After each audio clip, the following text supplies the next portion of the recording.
Good evening, I'm Mike Ciriaco, reporting live from the Los Angeles LGBT Center Village, Ed Gould Plaza, where tonight the center will be hosting a post-election gathering for the city's LGBT community to come together and hopefully find solace and unity after the results of last night's election. Shortly, the CEO of the center, Lori Jean, will be addressing the crowd, so stay tuned. Okay, we were originally gathering this evening to have an intimate mixer with the center's newest sustaining donors. And we decided, of course, after the results of last night, that we needed to broaden our gathering. And so I know we have a number of sustaining donors, newer sustaining donors who are here. Would you please raise your hands? Thank you. Thank you for coming. You know, this is an example of one of the kinds of things that the center does. And we're happy to welcome you all to the center family. And this is the kind of role that our center has played in our community for nearly 50 years. Hey, you folks are in a good mood, much better than I thought. I thought there might be 10 morose members of us here tonight. But, you know, sometimes we have gathered our community together in rallies to celebrate great occasions. Sometimes we have gathered and taken to the streets to protest. Sometimes we've organized candlelight vigils to mourn over the senseless murders of transgender women of color in our community, or Matthew Shepard. And we've also organized events like tonight, when we need to come together and find some comfort and solace in being with people who are of like minds. And I know it is incredibly hard after losing an election like this one. It's hard to know what to say. Honestly, I have felt in many respects today like I've been in a fog. And I was thinking about all the reasons that I was feeling so badly. You know, of course, as a nearly 60-year-old woman, I am grieving the loss of what I hoped would be the first woman president of the United States.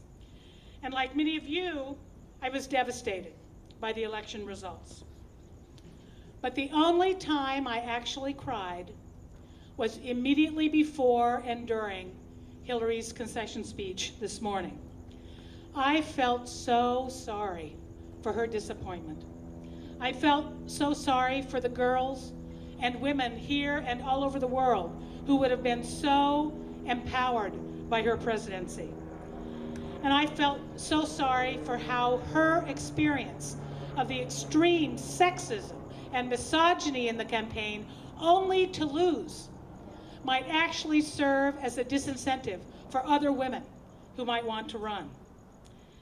And as I watched her speak with such grace and composure, I felt sorry for our country, that she was not our country's new leader.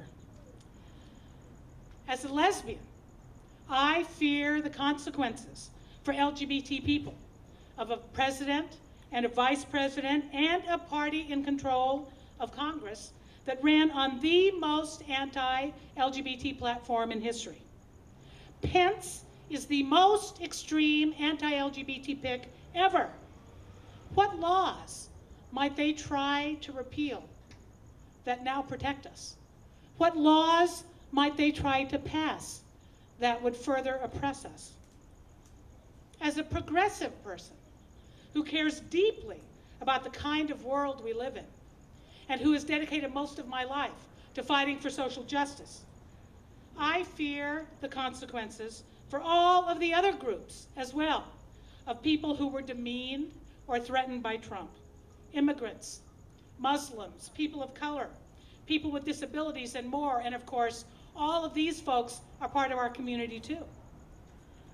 As a human being who believes in compassion and kindness and hope and optimism, I worry about what the rancor and the resentments of this campaign portend for our future.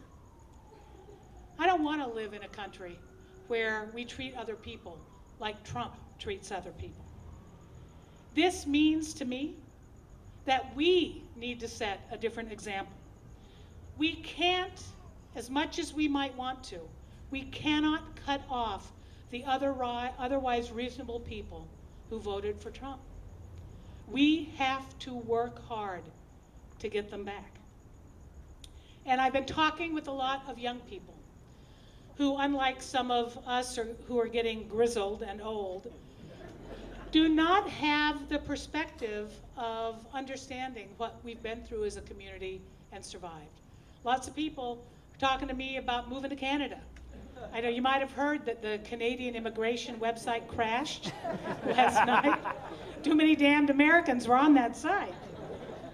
But, you know, we need our young people to stay here because we have work to do to take our country back.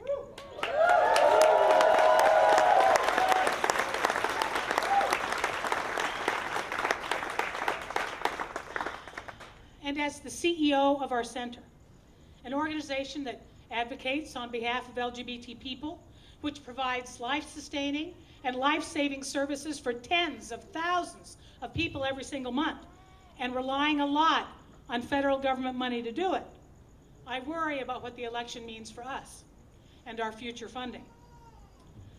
And my friends and colleagues from here and from all over the country today have been sharing many of these concerns.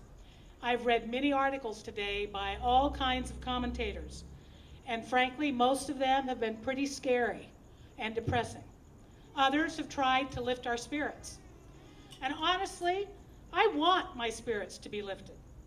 The truth is that none of us really knows what is going to happen, although the consequences are certainly serious for people who care about the kinds of things that we care about. So, as I said in my email this morning that many of you got, I don't want to give you false hope. But I do believe, to the depth and breadth of my soul, that there is hope.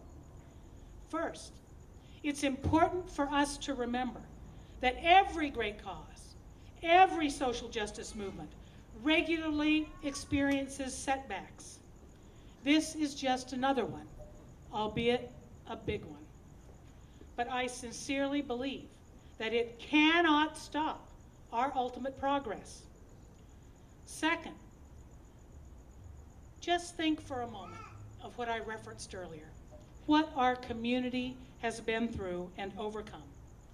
Whether it was the moral majority electing Ronald Reagan, anti-marriage ballot measures sweeping the country and passing, or the plague of AIDS.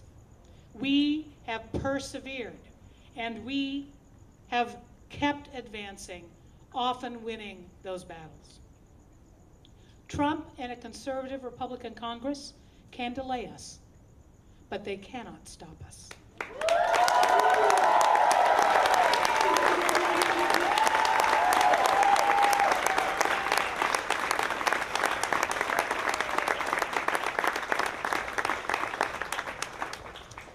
Third, if this election taught us anything, it's that it is more important than ever before for us to do an even better job of organizing ourselves and fighting for our values, for what we believe in. As Hillary said today, her campaign was never about one person. And I quote, "It was about the country we love and building an America that is hopeful, inclusive, and big-hearted." I completely agree. Lots of emails were passing across the internet today, and one came to me from a friend who got it from a local rabbi. And I think that he struck exactly the right note. And then when I was preparing to come up here tonight, our city controller, Ron Galpern, was here, and he reminded me that this is what, the 78th anniversary of Kristallnacht, the night in Europe that began what ultimately became the Holocaust. And so somehow it seems that quoting a rabbi makes some sense. So this is what he had to say. Last night's events were simply stunning. Practically nobody saw the election going as it did. And already we see the disorientation turn into signs of panic. I want to suggest that wisdom demands some very intentional patience in this moment. I know that many of us feel that fear contributed mightily to the result of this presidential election. I say that fear must not drive our response to it. Together, we possess the power to meet this moment of uncertainty and anxiety. We possess the power to resist giving in to our fears. We possess the power to strengthen one another, to comfort one another, to lift one another, to inspire one another. We know the road we are called on to walk in moments such as these. It requires that we join together, especially when the struggle is most frightening, to renew our devotion to justice, to remember those who are most at risk, to mobilize for fairness and equality, and to remain steadfast as a force for hope and for love. Today, we feel these demands more deeply than many of us have ever felt them before. That's okay. That's more than okay. That's what is supposed to define our lives. Let us look upon this night, then, as an opportunity and a charge to join with one another more deeply, more courageously, and more resolutely than ever. This election has lessons for us. Let us seek to learn them and carry our learning into this next chapter of our lives. For last night only marks the arrival of a new chapter. It most certainly does not determine the entire story. We will surely need each other, and we will surely have each other. The challenges before us as a nation and as a human family are great, but they are not greater than we are. We will raise our voices loudly again and again to decry bigotry and hatred and the persecution of those most vulnerable, because that's who we have come to this world to be. We are resilient, we are kind, we are just, and we are ready. I agree with the rabbi. Still, the next 4 years are not going to be easy. We will face challenges that we hoped we had put behind us. But I have great faith in our abilities, both to endure such challenges and eventually to overcome them. Remember, we are on the right side of history.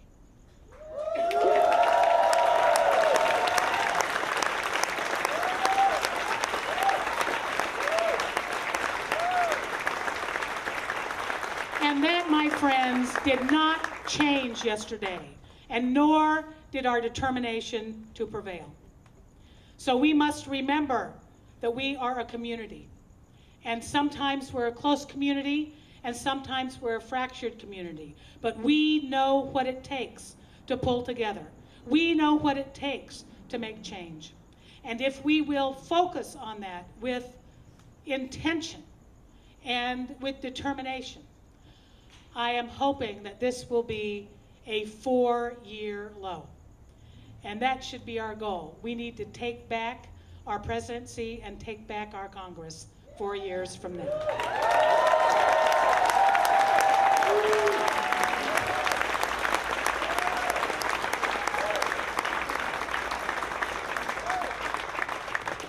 So I don't know if people have any questions. I don't know that I have many more answers.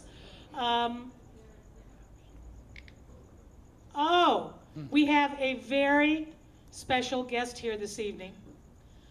A man who, I talked before about all the things I'm sorry for. I'm sorry for what he has to go back to Washington and deal with.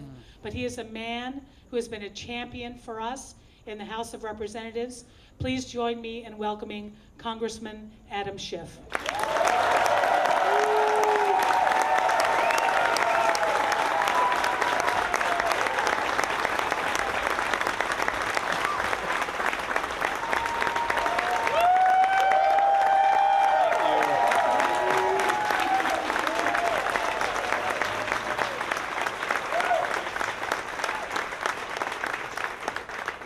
Thank you. Thank you for being such a fabulous leader in our community. You are a national treasure.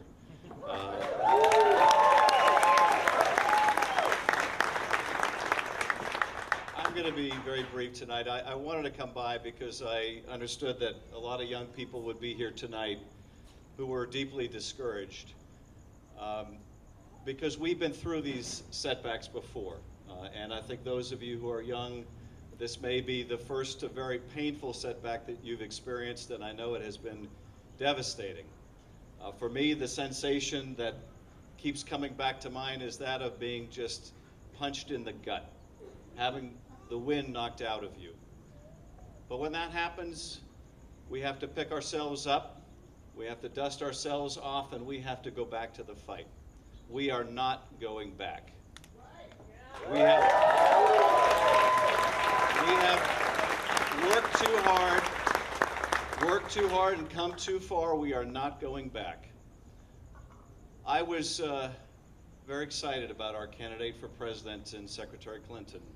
She was, in my view, the best qualified, most capable candidate for president that we've had in my lifetime. I was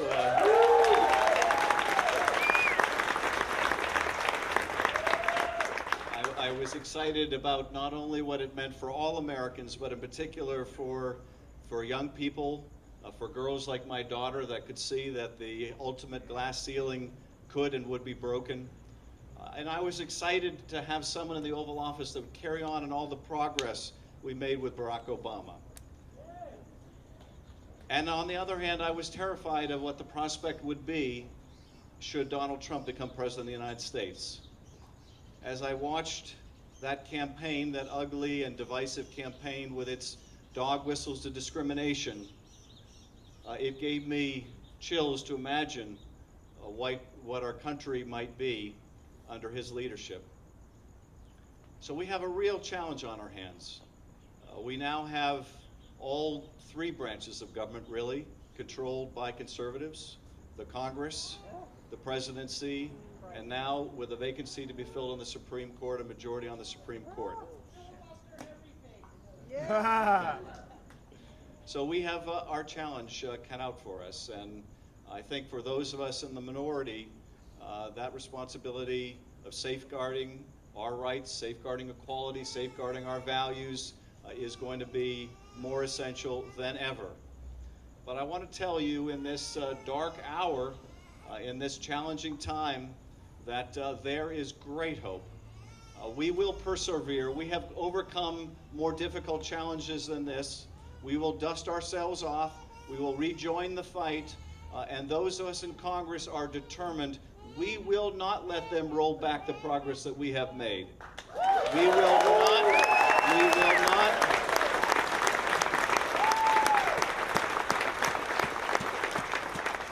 There is no going back on the equality that we have earned.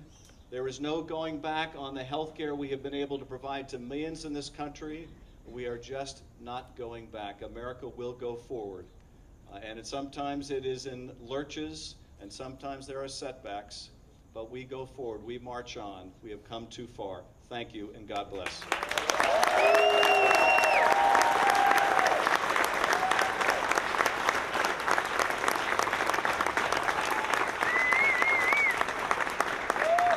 Congressman Schiff has said he's willing to take a few questions since he's got a lot more expertise than any of the rest of us in how we're going to prevail. So I'm going to let Adam, you can come back up there.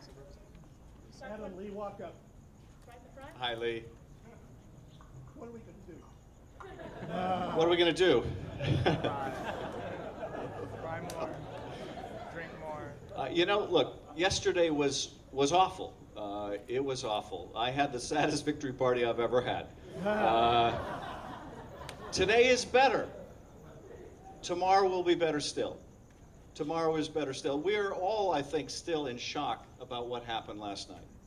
The whole country is in shock about what happened last night. It is going to take us a little time to regroup, to get our wind back, but we will overcome this. We are going to have to figure out just what Jean was talking about, what Lori was talking about, and that is this country is deeply divided. And we could see it when we saw the map of the red and the blue. when we saw that we again won the popular vote but lost the electoral vote, just how closely and at times bitterly divided the country is. And we have to find a way of bridging that divide. We have to find a way of bringing people back together again. We have to find a way of speaking to folks who I think are acting out of their anxiety over the changes in the world. A lot of people who aren't having the life they thought they would have, hoped that they would have, are worried about their economic future, they're worried about the future of their children. They're looking for someone that could come and say, I'm going to make it all easy. Just trust in me, just believe in me. I'm going to double our economic growth. I'm going to make sure that everybody has the best job and the best health care. Just don't ask me how. And I'll tell you, it's appealing. It's appealing. When you're that concerned, and for a lot of people who have only now dug out from the deep recession that we had, who still feel that that floor underneath them is unstable and could fall out from under them at any moment, the message of someone that is so simple is a resonant one. And we have to reach those people. They're half of our common citizens in this country. Now, I believe that those ugly voices that we heard during the course of the campaign, those people that were spouting the hate towards the LGBT community and anti-Semitism and misogyny, I have to believe that those voices that emerged from those dog whistles during the campaign are a small minority of our fellow citizens. I have to believe that because the alternative is simply unthinkable. Congressman. But I also believe in something Bill Clinton once said, and this is what gives me such great hope. Bill Clinton once said that there's nothing wrong in America that can't be cured but what is right in America. There's nothing wrong in America that can't be cured by what is right in America. And we are what is right in America, all of us, our fellow citizens, all across the country. We are a great and good people. And I think we have to appeal to that goodness and that greatness in our fellow citizens. And we will. So it's going to be rough for the next couple of years. We have no idea really what this president is going to be like. He has been nothing if not malleable in his views. That's the best word, the kindest, most diplomatic word I could come up with. But we have no idea what to expect, and neither do the Republicans. It's not going to be a picnic for them, I could tell you that. But I want to assure you, that your friends in Congress are going to fight tooth and nail. Where they want to work together for the betterment of the country and move the nation forward, we will reach our hand forward to grab theirs and work together. But where they want to roll back the progress we've made, where they want to attack our Constitution, our values, our equality, our fundamental goodness, we will fight them with every fiber of our being. Yes.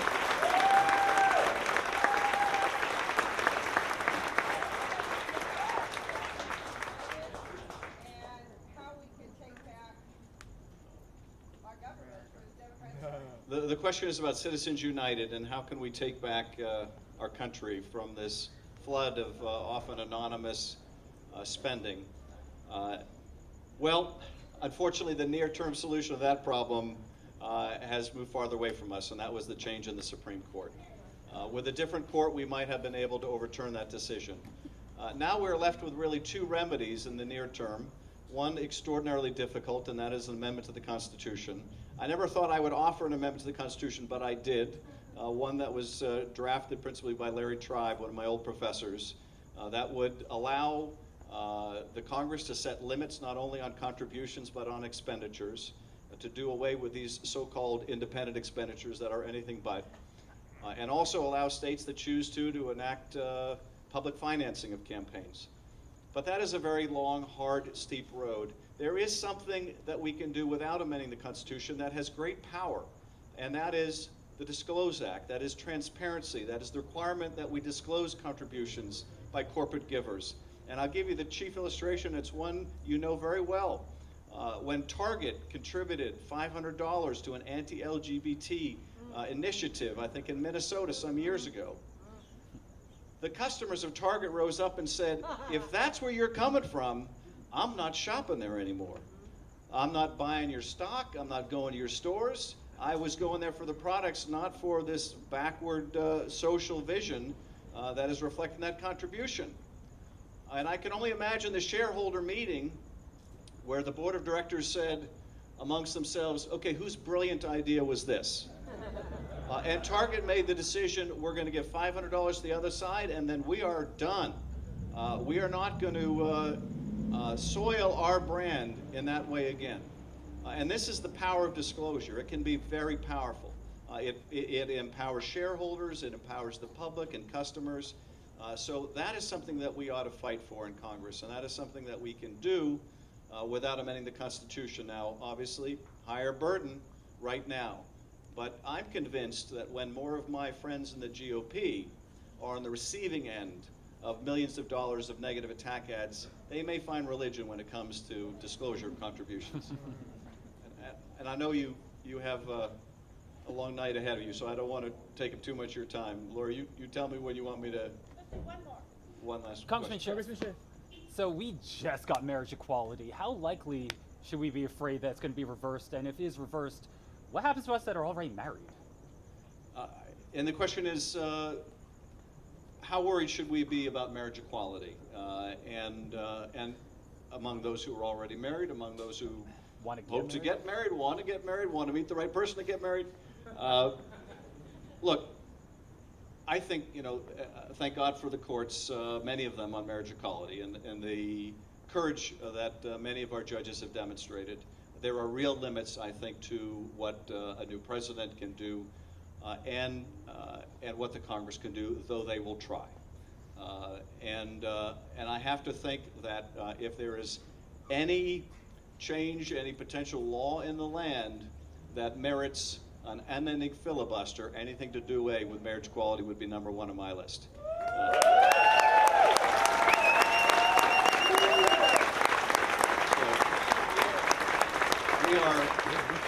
We are not going to let that happen. We are not going to let that happen. And, I'll mention one other thing because to me this has been one of the more appalling developments where we really have walked backward and where we need to really devote our attention. And that is, we have seen in the last several years, and it certainly played a role in the events of last night, the most appalling effort to turn back the franchise for African Americans and other minorities in America. I never thought I would see this again in my lifetime, but we have had laws passed in numerous states whose sole and explicit purpose was to deny people of color of the franchise. And sadly, in many places, it has worked. And that has got to be stopped. That has got to be reversed. That has got to be ended. And that is something that we all have to devote ourselves to. Thank you very much.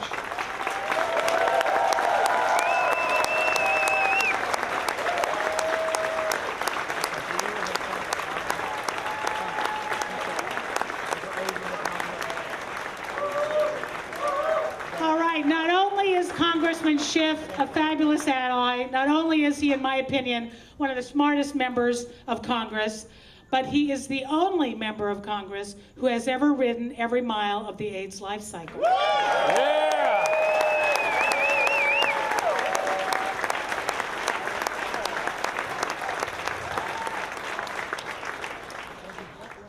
I want to thank everybody for coming out tonight so we could all spend some time with people who care about the same things we do.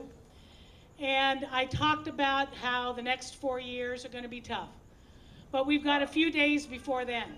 The next few days, the next weeks are going to be tough on a lot of people. So let's be gentle with each other. Let's be kind to each other. And let's think about turning over a new leaf in how we treat each other on social media. Because I'm worried that that is part of what is contributing to the discourse in our society. We will prevail, I promise you that. Thanks for being here. We are here with the CEO of the center, Lori Jean, who hosted tonight's post-election gathering. Now, why is it so important for LA's queer community to have a gathering like this? Well, I think a lot of people were really devastated by yesterday's election results, and it's not good for people to stay home and be isolated and be all depressed. Let's come together. We come together, we begin to feel more hope.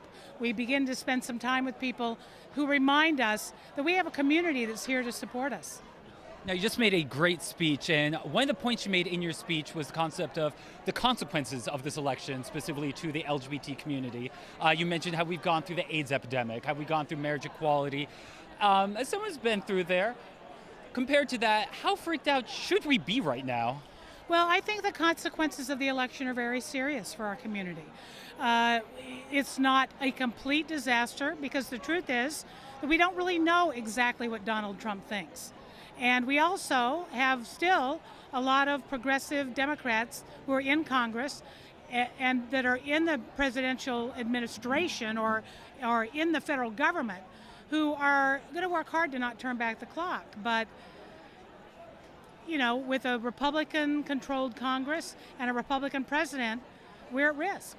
And they could pass laws that could discriminate against us.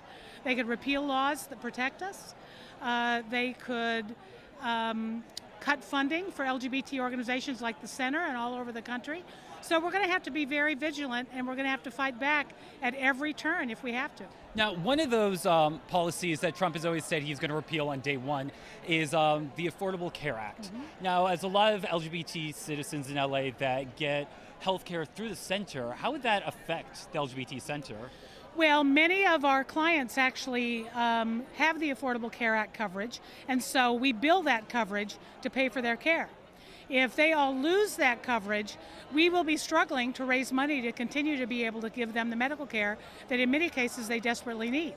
So I feel like there's no doubt at all that they're going to repeal the Affordable Care Act. The question is, what are they going to replace it with? And part of my job and part of our community's job is going to be to make sure that the center has the resources necessary to continue to provide the medical care to people who need it. Now, before we go, what advice would you give to all our watchers, especially some of the younger ones, on how they could be proactive against this Trump presidency? Well, we've got to talk to all of our friends and family and our colleagues about policies that hurt us. And we especially need to organize as a community, not just within ourselves, but with our allies, so that we are stronger together, so that we can begin to build a groundswell that's going to take our country back. I love that. Thank you so much, Lori, and thank you for this tonight. Thank you. So we heard from Lori Jean, we heard from Congressman Adam Schiff. So pretty much this isn't the most ideal situation, but at least we're doing it together. This has been Mike Ciriaco reporting for the Pride LA. Have a good night.